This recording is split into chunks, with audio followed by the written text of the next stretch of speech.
fourth period. Yeah! Right. So, May 24th, Wednesday, as we get into last one. Your final four choice? Yeah, that was yesterday. With what I put up behind me, it is not Brovi art, it's just things to help me. One of them is I tracked down pictures of me when I was in 7th to 8th grade, and then my friends that I hung out with, because I told you guys about Mark and Mike, were the ones that I lost through choices. Then my best friend Eric Brown, who is now a teacher over at HSE Junior High. And then the girl Dana is just the girl I had a crush on. So I figured nothing ever happened because I looked like that. And she You looked didn't like riz that. her up? So yeah, I think you have to have Riz to Riz someone up. I had Zer, which is the opposite of Riz. What's Zer? The opposite of Riz. It's Riz backwards. Yeah. It's where you repel. You just got that! So good, Mr. Brovicast. I don't Just got that. No, you don't. You will also see I have notes I use today, which I normally don't use while teaching, but today's kind of a different day. I will get distracted and lose focus more than I normally do, hence what I have here. Alright, sorry. And I have to make sure time-wise, I'm not going to run out of time. 27, alright. So, let's go with today. The conversation I'm going to have with you is basically what my whole year is leading up to, is this conversation right here. My goal was to gain your trust over the last 3 days of telling you stories about my childhood, was to hopefully get you guys to buy into who I am and understand where I come from and what made me who I am, so that I can pass along advice, information, what I've learned, try to help you in some way today. So, this is my last time to have an impact on you, to influence you in some way. And the reason why I care about that is you've made me care about you. It's why I enjoy teaching. It's why I've taught for as long as I have, is that I teach because I like kids, and then you guys make me care about you. The drawback to caring about you is I don't get to control your lives. After today, I don't get to have an impact on who you are. I don't get to have an impact on what you do after today. If you don't want me to have an influence on you after tomorrow, I won't. You will disappear, and I will never see you again, and then you move on with life, and that's the end. So for some of you, today is the last day I get a chance to talk to you. And in my years past of having past kids come and talk to me, some kids come and tell me good things that have happened to me, and a lot of kids come and tell me bad things that have happened to me. Not to me, sorry, to them. And with that, it means today when I teach, and I see you guys in my classroom, I can connect you to past students I've had. I can look at you and think of other kids I've taught who you remind me of. Kids who have had good things happen to them, and kids who have had bad things happen to them. Kids who have gone on to be camp counselors, and kids who have gone on to drop out. And I don't know which path is in front of you right now, but I see two paths in front of all of you. There is a dark path and a light path. There is a path of good choices and happiness, and there is a path of dark choices and pain and trauma and suffering. And I want you to be on the good path. But I know not all of you are. I used to think that you guys would all be on the good path, or that I could simply bump you in that direction. But I no longer lie to myself. And I know that some of you are going to go down a dark path in front of you. Some of you are going to choose drugs and alcohol. You're going to choose substances. You're going to choose being friendly with someone before you should. You're going to choose dropping out of school. You are going to choose any number of things that will make your life tougher and more difficult. And what I want to do today is try to help bump you more towards the path of light than the path of dark. I understand what trauma and pain is. I come from trauma and pain. For those of you who have had Mrs. Butts, she and I have talked a lot lately because I've told her what I do at the end of the year and the fact that I tell stories and the fact that I have a final day conversation. And she asked me if it was something that she thought she should do. Should she also have a conversation with kids at the end of the year? And I said, yes, I think absolutely she should. The more we can do to help guide you, the better. The more adults who can talk to you like you're a real person, the better chance you have of surviving out there. To give you a little bit of background about me, my blood father, the man who was the guy who was there when I was born, abandoned me when I was 5 years old. He and my mom divorced, and he chose to not have me in his life, and he left. So I have not seen him in 40-some years. And I lived with my stepdad until he and my mom divorced also. I've lived with substance abuse. My grandparents were alcoholics when I grew up. You couldn't be around my grandparents after 5 or 6 o'clock in the evening because my grandpa got violent and my grandma took her alcoholism in a different direction, and it was rough. My uncle was in and out of jail and rehab for alcohol abuse, for cocaine and drugs and stuff like that. I was abused as a child from the time I was about 6 until I was out of junior high from a family member, not my mom or dad, but another family member that I had to live with for years. So I understand what it's like to go through trauma. The reason I tell you that is that you understand that I know what it's like to come from pain. And pain doesn't have to define who you are. Pain doesn't have to control the path in front of you. But drugs and alcohol work. There's a reason why kids turn to it. If alcohol and drugs weren't effective, people wouldn't do it. But they are. They mask pain, and it's why people who are in pain go down that path. And I know I have students in pain. I know I have students who struggle at home. I have a lot of students who have talked to me this year, and so I've seen some of the pain in their life. But 2, I listen a lot. When you guys talk, and I don't think you guys necessarily think I pay attention to everything, but I pay attention to everything. And I hear conversations, and I hear kids talk, and I know some of what goes on in your home lives. And I know that life has dealt you a really crappy hand. And it's really easy to give in to darkness when you already have a tough life in front of you. And I worry about the path that some of you guys are going to be on, because that dark path will be very, very tempting for you. And I don't want you to go down that path. Some of you, and I don't know who in here, no, let me go a different direction. If you are unaware, there are kids in this room right now, and there are kids in your classes who have really bad home lives. I have kids who don't have an adult who ever says, I love you. I have kids who don't ever have any adults in their family who tell them they're the best thing in the world. I have kids in my class whose parents don't sit down to have dinner with them. Those of you who do, if you are a kid who comes from a family where your parents are together, you guys have dinner together, your parents tell you that they love you and that they tell you you are the greatest thing in the world, that is awesome. And you need to cherish it. But what you also have to realize is that there are kids around you who don't have that.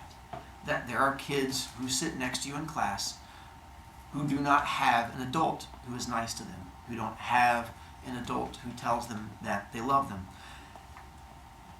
And that sucks as a kid. Every 12 and 13-year-old should have 2 parents who, or at least a parent, who is nice to them and makes them happy. But I have kids who come and talk to me who are terrified of Friday because Friday we don't have school. And that means they spend the summer at home. And their home is not a happy place. Their home is a place where they are miserable. And the idea of being home for the summertime is one of the most frightening things they can think of. You have to imagine what it's like to be that kid who has that going for them, where they don't want to be home because home is not a happy place. That is too much for a kid to carry. That's too much for any 12 or 13-year-old to have to deal with. That's a lot of trauma, and kids don't know how to handle that. And when a kid is experiencing that and don't know how to handle it, they act out. That's where I get my kids who are mean, who are bullies, who make fun of other people, who act out in class, who don't do homework, who any number of different reasons. I understand why you don't do those things. For a lot of kids, school's not important. Why would it be important? School is important when your parents make it important. School is important when the people in your life prioritize it. But when you have people in your life who don't even prioritize you, I understand why school's not important to you. For you guys, you have to understand why people around you do some of the things that they do.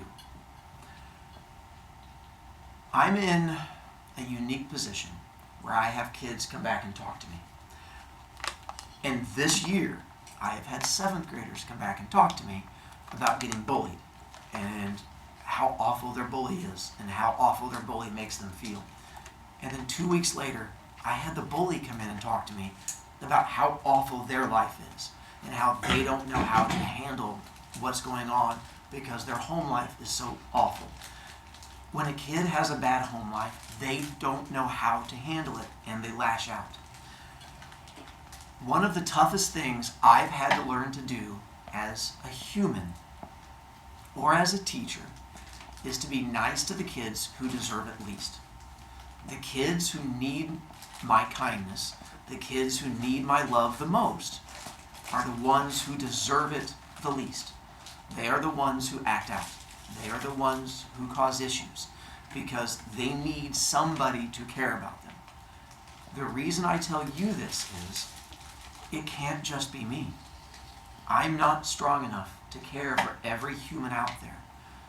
And it's one of the things I ask of my students is as you move forward from my class and you see kids who do those things, to instead of lashing out, understand why they do some of what they do. Understand why they're angry. Understand why they feel the way they do. And be kind to them. The toughest thing you'll ever do is be nice to the kid that makes you feel like crap. To be nice to that kid that makes you feel awful. Because it's the last thing you want to do.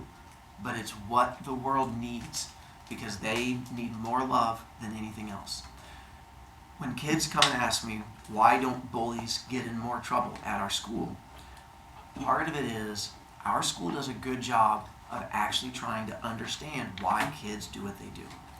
And if we have a kid at our school who is bullying you or bullying another kid, and they're doing it because their home life is awful, because their parents yell at them, because they don't have any adult who's nice to them, it doesn't help them for us to yell at them more.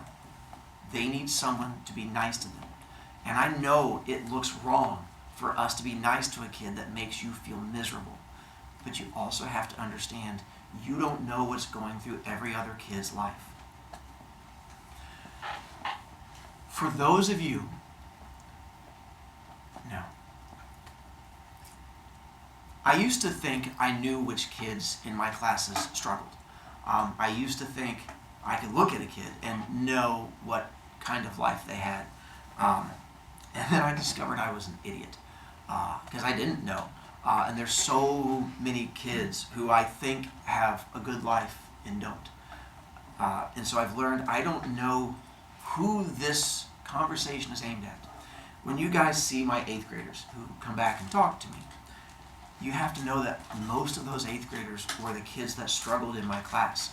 Most of those 8th graders were the kids that I didn't have a connection with when they were in my class. because I don't know which kids need a connection from me sometimes. And if you are that kid and you feel my words and you understand what I'm saying because you understand that's your home, you have a choice on how you react to the world. We can't choose what happens to us. We can't choose if our parents divorce. We can't choose if our parents fight. We can't choose if they yell at us or never say that they love us. You can't choose if cancer hits someone in your family or there's sickness. We can't choose what happens to us. We can choose how we react to it. I joke that I don't have emotions. I joke that what you say doesn't hurt me. And for the most part, it doesn't. But understand that how I react to things in class is a choice on my part. Think about how often you have seen me be mean, how often you have seen me be angry. Think about how often you have seen me yell. Twice in this class. And both times it was because I think you needed a louder voice to penetrate your stubbornness. Not because I hated you and not because I was mad at you, but because I think you needed that to break through. The reason I say that is, do not think I don't have anger. Don't think I don't have sadness. Don't think I don't have trauma and heartache in my life. I absolutely do. But I choose what you guys see. I choose how I present myself to the world. If your life is painful, if your life is broken, and you see the fact that this is aimed at you, how do you choose to react to it? Do you choose to let these awful things in your life break you? Or do you choose to let them make you stronger? Because you are all going to have trauma. You can't avoid it. If right now your life has been good and you've not had bad things happen to you, that's wonderful. But my issue is, if we need tissues, by the way, we can get them from that closet at some point. If you have no issues along those lines, that's good. But you have to understand, you will. There will come a time in your life where there will be trauma. You can't get through life without trauma. At some point, it is going to happen. And you are going to have to make decisions when it does. Do you let that trauma break you? Or do you let it make you stronger? What I want is... No. Let's do this.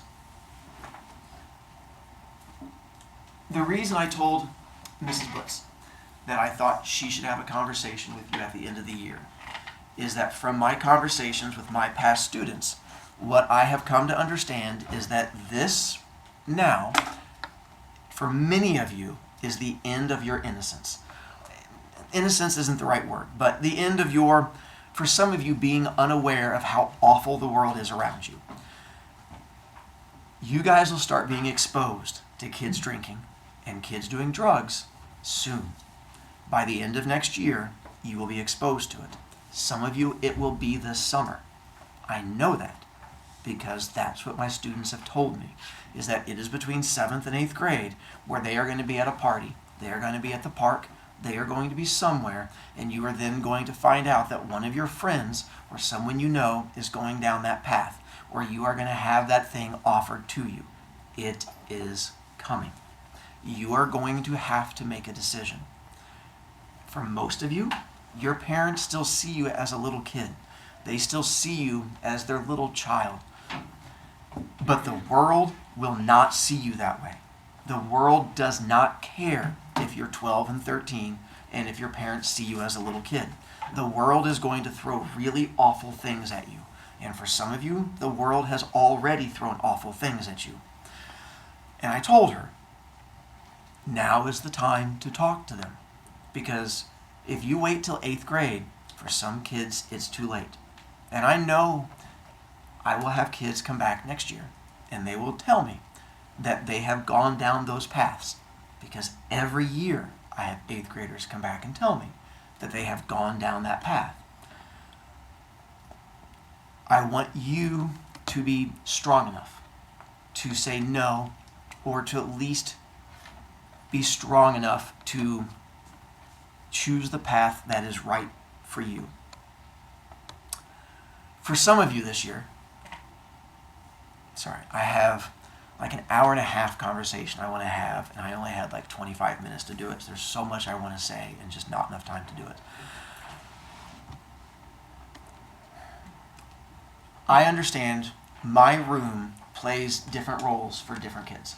For some of you, my room was a place where you got to have a funny English teacher who made you laugh at times, who entertained you, tried to get you to read things, made a place where you got to enjoy yourself. And if that happened for you, that is awesome. That makes my day. That's why I'm here.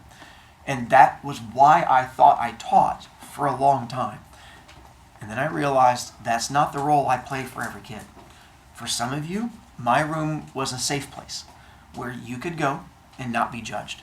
Because regardless of your behaviors in class, regardless of what you did to other people, I don't judge. It's not how I'm wired. It's not how I'm made. Regardless of choices made or who you are, I don't judge. And for some kids, that's what they need. A place where you can come and be and not judged. And for that, that's great.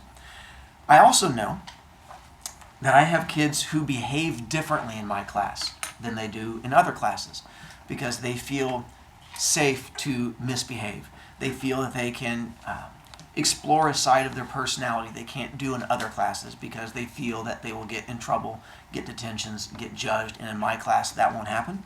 And if that happened, that's awesome. I'm glad to see that side of your personality.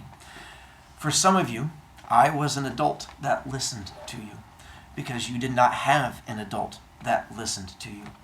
And if that was the role I played for you, that's awesome. And I'm happy about that too.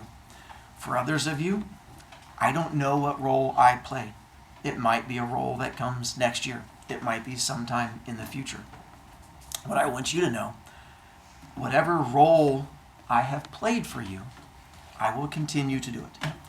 I am happy to be a part of your life, to give you guidance, and to listen to you for as long as you want me in your life. I will never turn you away.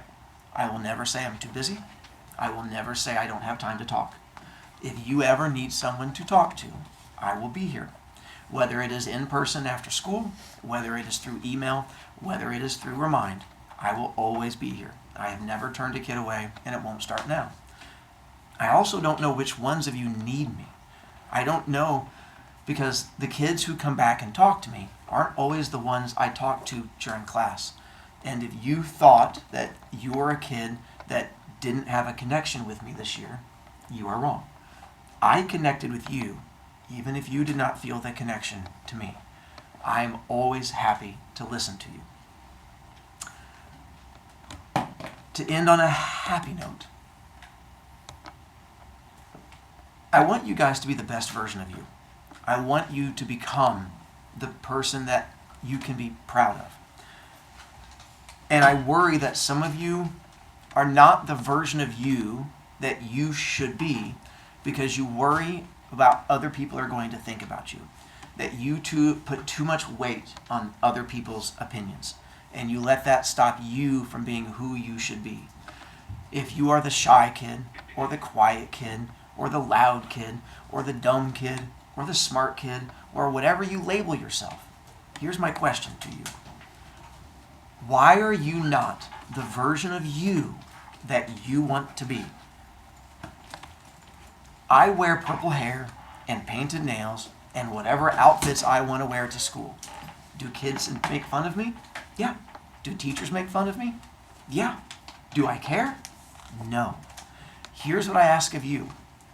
Why do you give weight to people's opinions that aren't important to you? If some popular kid in the hallway looks at you and goes, "Ugh, you look ugly," why do you care? Why do you give weight to that person? If somebody makes fun of your clothing, why do you care? Why do you give that person control over your life?